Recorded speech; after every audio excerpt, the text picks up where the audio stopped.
Straight Talk Pakistan's moment of reckoning. Why this could be India's 1971 Redux. In 1971, India broke Pakistan into two. A beaten and bruised Pakistani army was brought to its knees. 93,000 Pakistani soldiers were taken as prisoners of war. Despite the fact that India had broken Pakistan's spine back then, Indira Gandhi chose not to reclaim Pakistan-occupied Kashmir and Gilgit-Baltistan. Also, for reasons best known to her, she chose to return all the Pakistani prisoners of war. Perhaps, the assumption back then was that Pakistan had been neutered, and that it would not threaten India in the future. Obviously, that assumption proved wrong almost immediately as Pakistan adopted a strategy to bleed India with 1,000 cuts.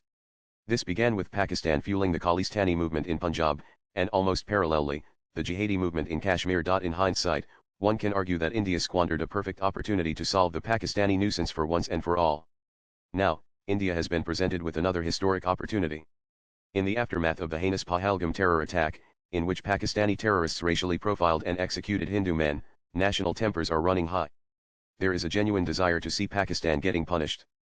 Prime Minister Narendra Modi has the opportunity to go down in history not just as the leader who contained Pakistan, but as the one who finally broke its spine. Since 2014, Modi has systematically dismantled the pillars on which Pakistan's asymmetric warfare against India stood. From the abrogation of Article 370 to surgical and air strikes across the LOC, and from neutralizing separatist funding to turning Pakistan into a global laughingstock, a lot has been achieved since 2014. There are also umpteen reports of unknown men knocking off dreaded terrorists within Pakistan. Yet, one must recognize that terrorism is Pakistan's de facto mindset. Even though the Islamic Republic is bankrupt, it has continued supporting, funding and training anti-India terror groups. In fact, India suspects that parts of Pakistan's international bailout packages, whether they be from the IMF, the World Bank, China, or even the Gulf Cooperation Council, are being used to fund terror in India. Not surprisingly, India has now decided to asphyxiate Pakistan economically. Pakistan is an agriculture-intensive country, and 80% of its farming depends on water supplied by the Indus, Jhelum, and Chenab. India has begun disrupting the flow of all these rivers. While India does not have the necessary infrastructure to completely shut the taps on Pakistan presently, in a few years, it will. Until then, even a controlled 1,520 fluctuation in normal water flow would devastate Pakistan's kharif and rabi crops like rice, wheat, cotton, and sugarcane. Already, the government has begun fast-tracking several hydropower projects in the Indus River basin. So, the clock is ticking for Pakistan. Pakistan is in no position to survive India's economic offensive. Currently, India's forex reserves exceed 688 billion, while Pakistan's have barely crossed 15 billion. Today, Pakistan is caught in a vicious debt cycle. As of December 2024, Pakistan's external debt stood at 131.1 billion. Over the next 4 years, Pakistan has to cough up over 100 billion in debt repayments. Pakistan today is the fifth largest debtor to the IMF, which recently extended a 7 billion loan to the rogue state. Then there is China, which is Pakistan's biggest external lender. Pakistan owes its all-weather ally approximately 30 billion. China's Export-Import Exim Bank has been hesitant to offer additional concessional loans, pointing to concerns over repayment risks.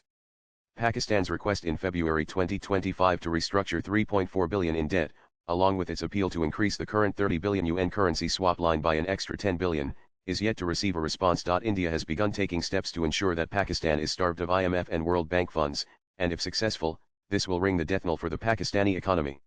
New Delhi is also ready to fight Pakistan at the FATF, where it is pushing for Pakistan to be grey-listed. This will curb the flows of foreign investments, while also triggering an exodus of investors out of Pakistan. And Pakistan is on the brink. Its economy is in the ICU, kept alive only by last-minute bailouts from the IMF. Inflation is rampant, forex reserves are dangerously low, and its debt-to-GDP ratio is unsustainable. Internally, it is torn by civil-military tensions, Islamic radicalism, and regional separatist movements in Balochistan, Khyber Pakhtunkhwa, and Sindh. All of these fronts stand a chance of blowing up as Pakistan diverts its forces to fight India on its eastern border. The deep state military intelligence establishment that orchestrates terrorism abroad to sustain legitimacy at home is losing its grip. But it still seeks war with India to survive. This is where Modi's opportunity lies. Senior BJP leaders have hinted at a strategy more ambitious than deterrence to permanently weaken Pakistan to the point of irrelevance. Senior BJP MP Nishikant Dubey, considered close to both the PM and him, has claimed Pakistan will be split into 4 entities by the end of 2025. Such a strategy does not require a full-scale war. A limited but precise military engagement, calibrated to avoid global escalation, combined with sustained economic, diplomatic, and intelligence operations, could be enough to push Pakistan over the cliff. Another potent tool in India's arsenal is a naval blockade. Pakistan's economy is heavily dependent on seaborne trade, especially through the Karachi and Gwadar ports. Over 95% of its imports, including essential fuel and food supplies, come via sea routes. In the event of a limited conflict, a tightly enforced naval blockade even for a few weeks could cripple Pakistan's supply chains, paralyze its energy sector, and trigger widespread panic.